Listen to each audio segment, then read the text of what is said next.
আসসালামু আলাইকুম এভরিওয়ান, চলে আসছি আজকে নতুন একটা রেসিপি শেয়ার করব। চিকেন স্যুপ কিভাবে বাসায় বানাবেন, তাও একদম নামি দামি রেস্টুরেন্টের মতো হবে এবং সেই সাথে অনেক কম খরচেই কিন্তু আপনারা বাসায় বানিয়ে নিতে পারবেন। সো প্রথমে ইউজ করছি আমি একটা প্যানে সয়াবিন তেল দিয়ে নিলাম। এরপরে দিয়ে দিচ্ছি হচ্ছে পেঁয়াজ বাটা। মনে রাখবেন পেঁয়াজটাকে ভালো মতো বেটে তারপরে ইউজ করতে হবে, না হলে কিন্তু স্যুপ ঘন হবে না।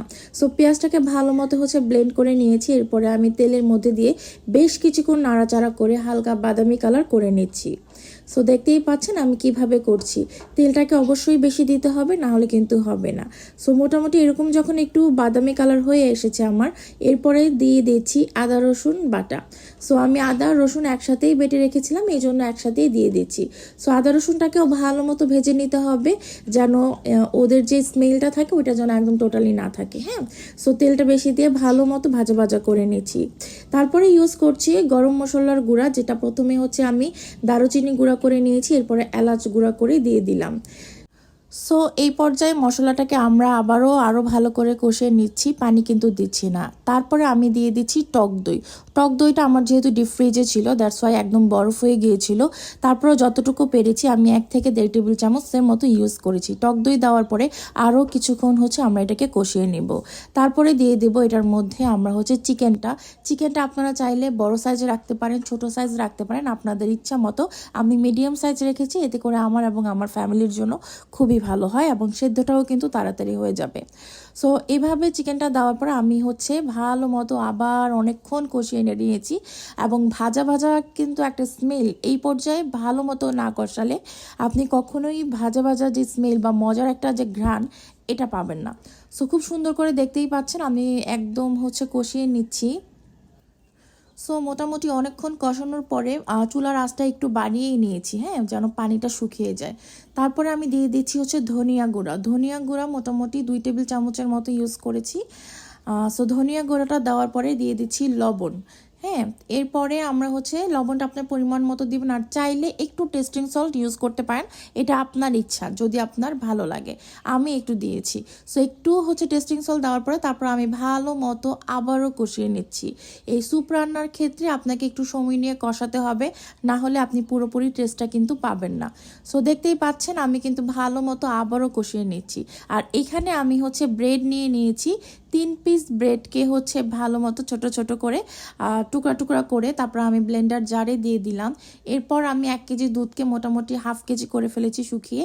দেখতেই পাচ্ছেন লাল হয়ে বড় একদম ঘন একটা সর পড়ে গিয়েছে। সো এই দুধটা আমি এখানে ইউজ করছি। প্রায় অনেকখানি দুধই আমি দিয়ে দিয়েছি, অল্প একটু 1 কাপ শুধু আমার ছেলের জন্য রেখে বাকি পুরোটাই ইউজ করে ফেললাম। সো দিয়ে তারপরে আমরা যেটা করব এটাকে ভালো মতো ব্লেন্ড করে নিব। আর এখানে দেখতেই পাচ্ছেন আমার চিকেনটা কিন্তু কষিয়ে একদম এত সুন্দর একটা স্মেল চলে এসেছিলো। এই পর্যায়ে আমরা কাঁচামরিচ ইউজ করলাম। কাঁচামরিচটা আপনি আপনার পছন্দ মতো চাইলে আরও দিতে পারেন। আমার জন্য আমি মনে করি এতটুকুই পারফেক্ট, যেহেতু আমার বাচ্চারা খাবে আমি ঝাল কম ইউজ করেছি। সো কাঁচামরিচ দেওয়ার পরে আমি আমাদের যে হচ্ছে দুধ এবং রুটির যে মিশ্রণটা আমরা তৈরি করেছি ব্লেন্ড করার পরে কিন্তু এরকম ঘন হয়েছে, এটাকে আমি হচ্ছে আমার মাংসের উপরে ছেড়ে সুন্দর মতো নাড়াচাড়া করে নিচ্ছি। দেখেন এখন জিনিসটা এত বেশি জুসি এবং এত সুন্দর লাগছিল কি বলবো। এবং ব্রেড দেওয়ার ফলে যেটা হয়, ব্রেডে যেহেতু অনেক কিছু দেওয়া থাকে, দুধ ডিম ইউজ করা থাকে, এই জন্য ফ্লেভারটা অনেক ভালো আসে। সো ব্রেডটাই আমি ইউজ করেছি। তারপরে আমি ভালো মতো নাড়াচাড়া করে ব্লেন্ডার জারটাকে আরেকটু ওয়াশ করে ওইটার পানিটাও দিয়ে দিয়েছি, কারণ আমার আরেকটু পানি দরকার ছিল। সো এরকম হচ্ছে করে আমি ভালো মতো বেশ কিছুক্ষণ আপনার 10 থেকে 15 মিনিট এটাকে হচ্ছে নেড়ে চেড়ে রান্না করে নিলাম। সো রান্না মোটামুটি শেষ প্রায়। এখন আমি এখানে ইউজ করছি চিনিটা ইউজ করলে টেস্টটা অনেক ভালো আসবে এবং পারফেক্ট রেস্টুরেন্ট স্বাদ যদি পেতে চান চিনি মাস্ট দিবেন। এরপরে দিচ্ছি আমরা হচ্ছে 1 টেবিল চামচ ঘি দিয়ে দেব। এটা অবশ্যই লাস্টে ইউজ করবেন, এতে করে আপনার স্যুপের স্মেলটা অনেক ভালো আসবে এবং খেতেও অনেক বেশি কিন্তু টেস্টি হয় এবং স্মেল ভালো আসে মোট কথা। তারপর আমি আরেকটা জিনিস ইউজ করছি, এখানে হচ্ছে আমি একটুখানি কেওড়া জল ইউজ করেছি। এটা আপনার বাইরে যে রেস্টুরেন্টগুলোতে থাকে ওরা ইউজ করে, এই জন্য ওদেরটা এত বেশি মজা হয় এবং ঘ্রাণটা ভালো আসে। সো দেখতেই পাচ্ছেন এই পর্যায়ে আমার স্যুপটা কিন্তু একদম পুরোপুরি রেডি হয়ে গিয়েছে। আমি আরও কিছুক্ষণ নাড়াচাড়া করে এখন এটাকে হচ্ছে নামিয়ে সার্ভ করে নিব। সো এখন আমি এটাকে হচ্ছে সুন্দর মতো সার্ভ করে নিচ্ছি। মাশাল্লাহ অনেক সুন্দর হয়েছে। কে বলবে এই স্যুপ আমি বাসায় বানিয়েছি? আপনি না খেলে কখনোই বিশ্বাস করতে পারবেন না যে এই স্যুপটা বাসায় তৈরি করা হয়েছে। এরপর স্যুপগুলো নিয়ে আমি ডাইনিং টেবিলে চলে আসলাম বাচ্চাদের জন্য।